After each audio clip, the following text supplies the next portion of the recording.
All right, everyone, welcome to part 7 of building a Cauldron Creep. I'm going to be working on getting this staff looking a little more realistic. Last video, I concluded it by putting these bends into this piece of PVC pipe to make it look a little more organic, look realistic like a stick. But this smooth finish has to now go away. We're going to work on putting some grooves into this. I also want to taper off this edge. I want to kind of bring it down to a point. And the reason why is because on this staff that I was originally using, you can see I drilled a hole in there, and then that sat right here on this. And because of this, which is literally, I'm using it like a makeshift washer, you can see it spins pretty freely. It's not threaded on there. It slides over this. But when that staff was sitting on here, it allowed it to really have a smooth motion to it. And that's what I want to try and continue with this staff. So what I'm going to start by doing is getting that heat gun, heating this up, trying to bring this down to a point. I'm pretty much just going to crush this, I think, and just try and work it down to a point similar to like what I had on that other staff. And at that point, probably drill a hole through it like I did the other one, and so it'll sit in a similar way. I thought about capping this off, and I'm still unsure on that. And the reason why I'm unsure is because this is the top of the staff, and I want to cut part of this off and have it on an angle so it looks like this is a broken off stick, right? So if I cut part of that off, I can use the heat gun to essentially turn this into a cap or just lay it flat, and then I can use PVC glue to attach it down here, but not sure what I'm going to do. I guess that's what we're going to figure out as we go. But the name of the game right now is getting this staff done. Once the staff is completed, that's really one of the last things that has to be done here with this Cauldron Creep. I still got to figure out what am I going to do, or where am I going to hide this speed controller. Originally, I wanted to try and stuff it underneath a skull.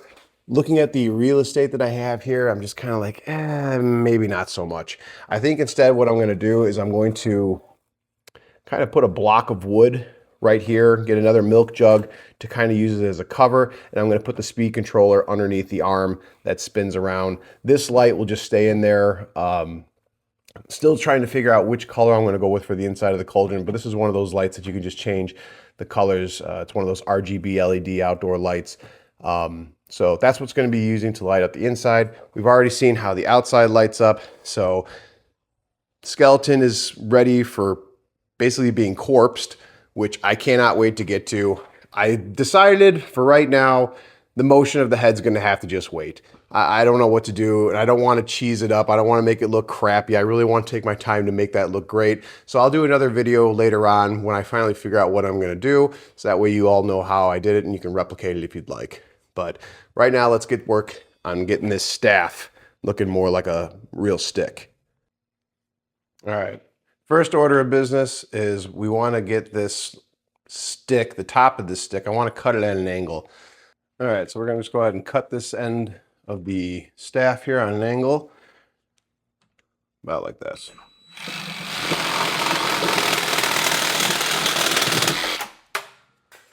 Perfect. With this cut at an angle, I can take my Dremel and I'll go around the edges here to make this look a little more rough and busted and broken.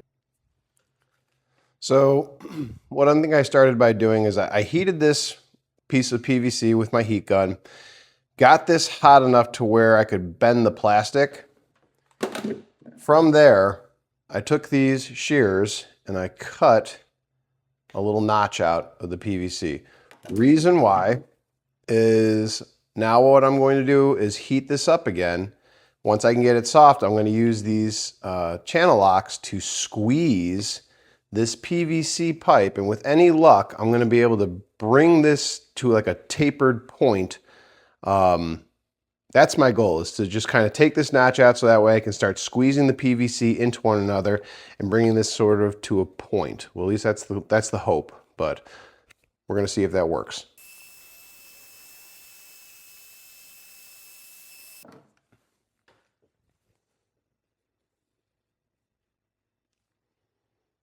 Okay, so you can see how with the plastic the PVC being heated up, it's pretty easy to mold. What I didn't remember to bring, though, is a wet rag to help set the PVC. So that was kind of dumb. And I think what I'm going to do is I'm going to make this notch a little bigger, actually. I think if I can make this notch just a little longer,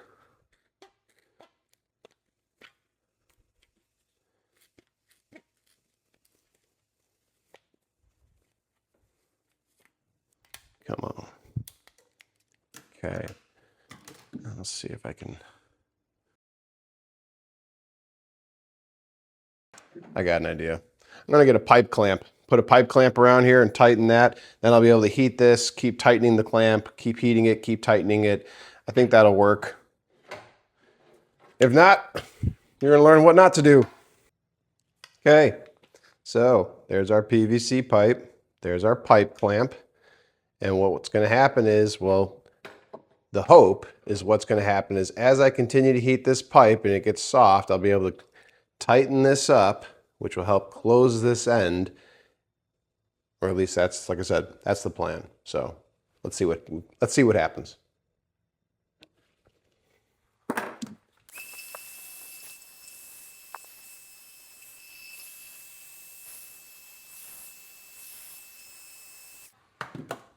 All right, see how it goes. It's getting closer. Problem now is I'm running out of pipe, pipe clamp. So I got a second one here. Of course, it's a different size. Cool. Let's see if I can get it to focus there. We've reduced it quite a bit. I'm going to heat it up a little bit more because I want to try and get that a little bit tighter if I can. Might be pressing my luck here, but I'm going to give it a shot anyways. I'm also going to loosen up this clamp. It's hot as hell from heating it up, so I do have to be careful here. But I want to loosen this up and put it around here so I can try and squeeze this a little bit more. This is going to be sitting in the cauldron. No one's even really going to see this. I'm just being critical.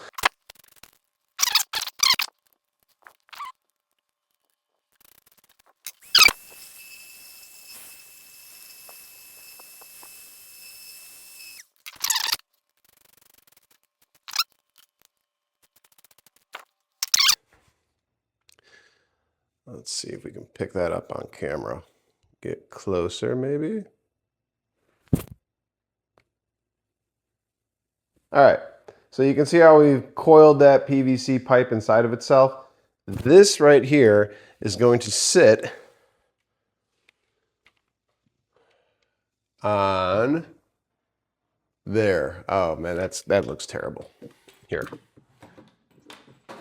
The end of the PVC is going to be sitting right here. So that has been squeezed down quite a bit. I'm going to let this cool and then get the Dremel out and we're going to start putting on wood grain. So because I'm impatient, I had to at least try it out and see how it would look. So I've got my Dremel and I've got one of my little cutting bits in it. I'm sorry, I don't know what these bits are called and I don't have any of the original paperwork. But this is the bit that I use. I may end up using a couple other different ones, but all I'm going to do, I've already done a little bit here just for demonstration purposes, but this is what we're looking to do. Just lightly going over the PVC in sort of squiggly lines. I'm going to do this all the way down. And when you have these overlapping lines, it does give it a wood grain texture, or at least it helps hide and take away that smooth plastic look. So that's what is going to happen across this whole entire thing. And with the magic of editing, we'll have it done in just a few seconds. So just that little bit. And this is just me just going over the same area, just making random squiggly lines with the Dremel. Go over it as much as you can. And you can see we started out here And now we're going to be here. Now imagine once we put paint over this and that paint gets into those deep grooves and we smooth all this out, really going to look like a real stick in the end. So that's what we're going for.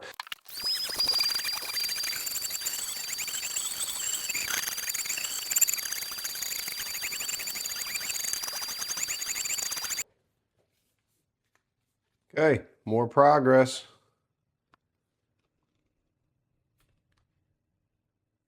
Doesn't look so PVC-ish anymore. Time consuming, yes. Messy, yep. But worth it. Definitely worth it. So just keep on going. I'm zooming in here so that way you can get a better look at how I go ahead and put these this wood grain pattern here onto the staff.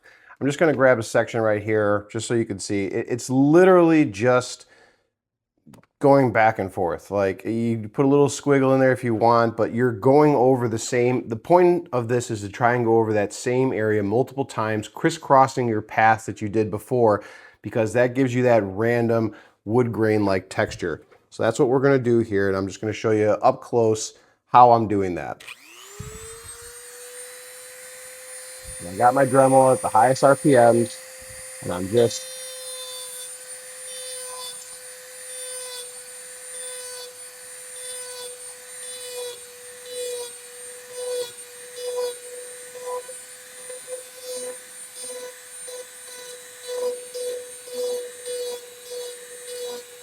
going back and forth, crisscrossing almost as I go. A little bit of a squiggle in there maybe, but honestly, I'm just kind of following the PVC and letting the drill do all the work.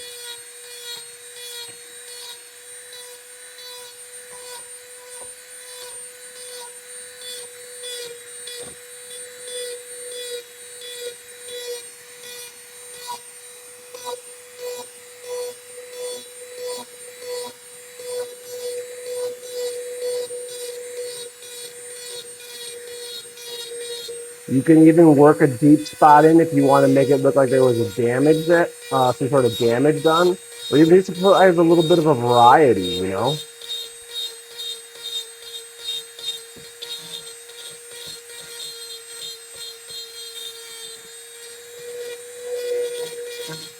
Again, not really trying here, just letting the Dremel do the work.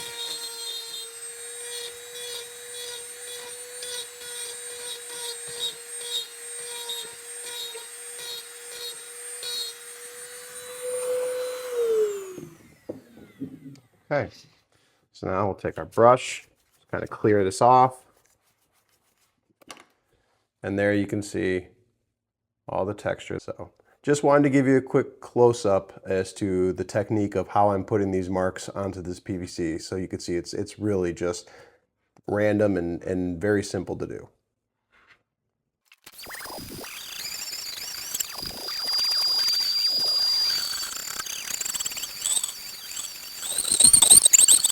All right, about halfway done. Finish up the other half here in just a little bit. So I've gone ahead and completed detailing the staff, and I've just set this piece of PVC pipe. This is the original piece of PVC pipe that I started with that I cut to make this staff before I bent it. So just to give you like a comparison of where we started out and what we ended up with. And I think that's pretty crazy that you can do this with PVC and a heat gun and a Dremel. So staff is done, ready to go. I'm very happy with the way that it's turned out. See if we can get a little closer so you can see that wood grain texture. But it really turned out nice.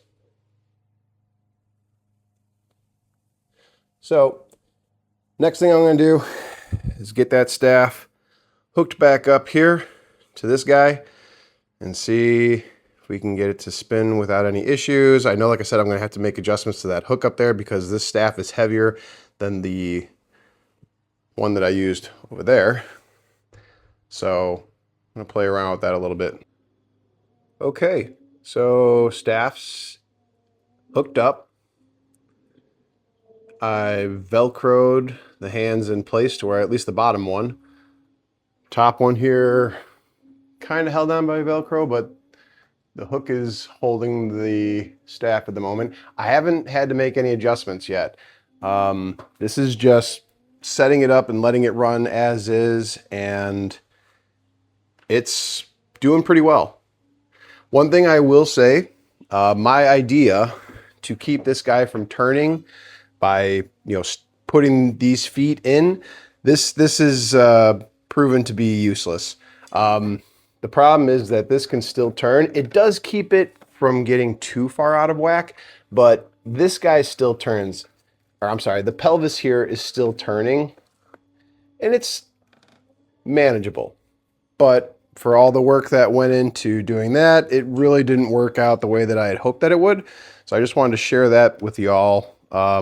It's good for placement, but it doesn't keep this from moving. I think the only way I'm going to really be able to do that is either I'm going to have to put a set screw to go through this pipe right here, which is slid over this rebar. If I put a set screw there, then it will keep it from moving. Another possibility would be to put screws from the legs, from here, like going into the pelvis.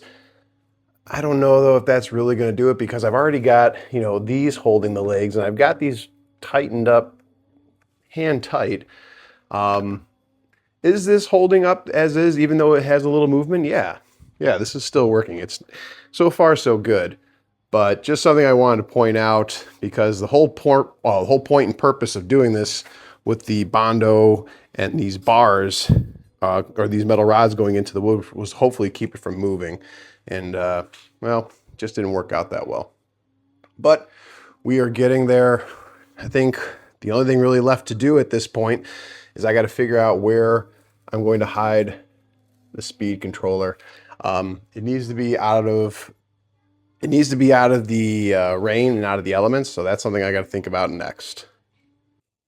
So originally I wanted to take the speed controller and I wanted to hide it like underneath the skull, someplace down here, but didn't think this one probably through as much as I should have, because it's going to be really, really hard for me, even if I take this cauldron off, to work with this upside down.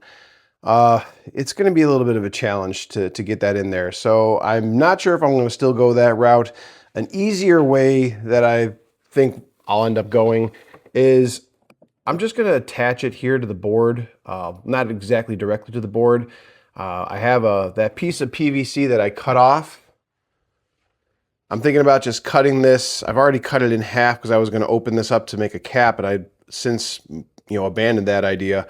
So I'm debating about cutting this thing in half on this side, so that way I'll just have two little half circles that I could use as feet to then mount the speed controller to. I then cover it the same way like I did the motor, with a plastic jug, just that way it's out of the elements. And again, off the board, so that way those contacts here at the back, they don't get wet. Took the piece of PVC that I cut off, cut it in half. Going to use it now is, like I said, just feet to just keep the electronics off the board and make sure they don't get wet. Like I said, this will end up having, just like the motor, some plastic milk jug covering over it to make sure that it keeps it out of the rain. Next up is going to just be getting these feet attached, getting the controller attached to the feet, and then from there we'll pick back up from there. Okay, so the feet are installed.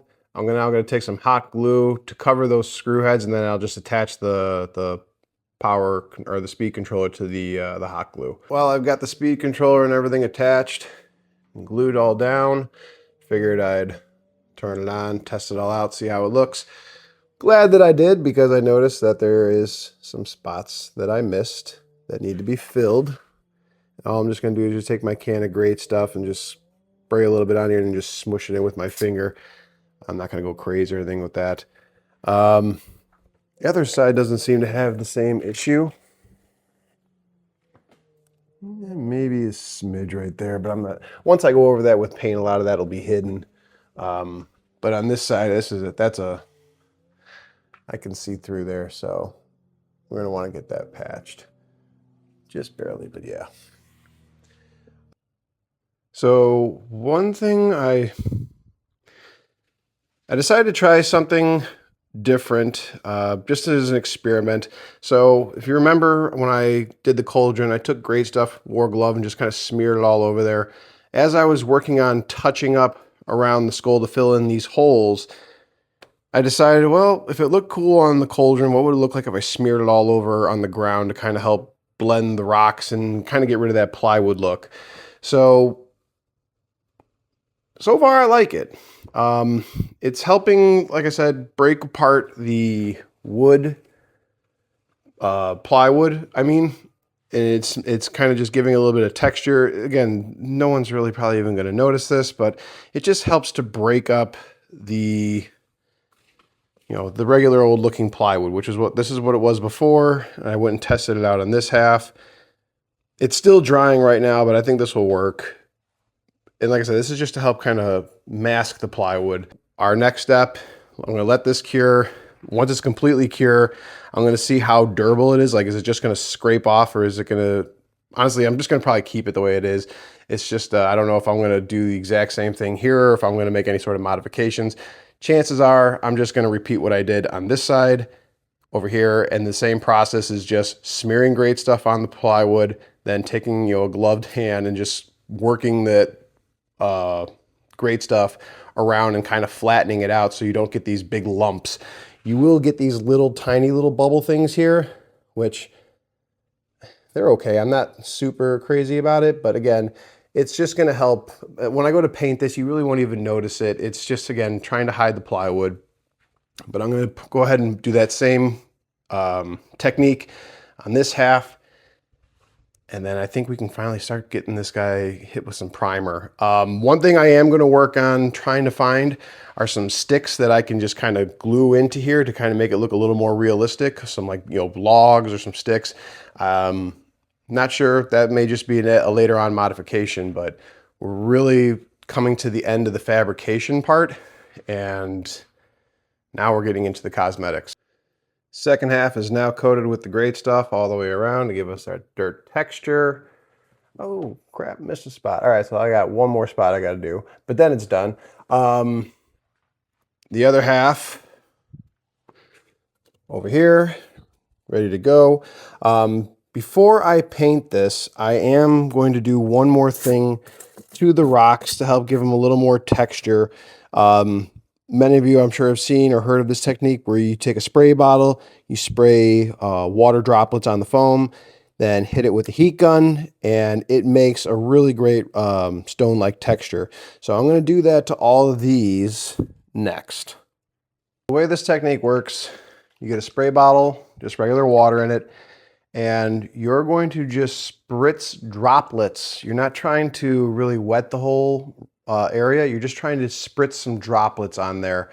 And then you're going to hit it with a heat gun, and you'll see how as the heat hits the spots of the foam that don't have water on them, it'll create this like rocky-like texture.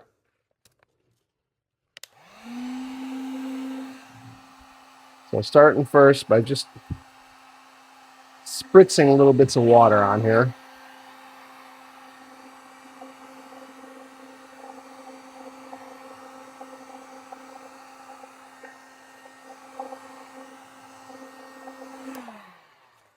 And you can see how that's giving us a little bit of a different texture here. I'm not crazy about this spray bottle that I have. The water droplets really aren't coming out the way I'd like. I keep playing around with it, but you're looking for just tiny little droplets, and the more little droplets you can get, the more texture you're going to develop here. Just soaking the whole area, like kind of what happened here, doesn't really give you the best look. So I'm going to see if I can play around with this a little bit more and get this sprayer to give me the right kind of consistency, so that way I could even show it to you. But something light. Let's see how that looks.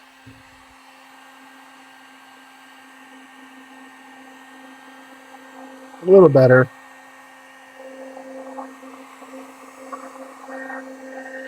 You don't want to go too hot with the heat gun in the foam. It will burn, it will melt, and it stinks, and it's not something you want to breathe in. So when you go to do this, make sure you're doing this in a well-ventilated area, preferably outside. But as long as you keep the heat gun about 2 to 3 inches away from it. You'll see it when it starts to burn. It'll get a darker color, like it's burning, and it certainly will start to smoke. So nothing to worry about it. It'll pretty much just go out as soon as you take the heat away from it, and you can always spray it with water if it gets too far away from you. But yeah, this is the technique that I'm going to apply now to all the rocks around the entire fire pit. Once that's done, I'm going to pick off some of these little bits of great stuff that I don't like. But once the rocks have all gotten that texturization applied, then it's going to be ready for primer. So that's where we're going to be going from here. I have gone ahead and texturized all the rocks using the heat gun and the spray bottle.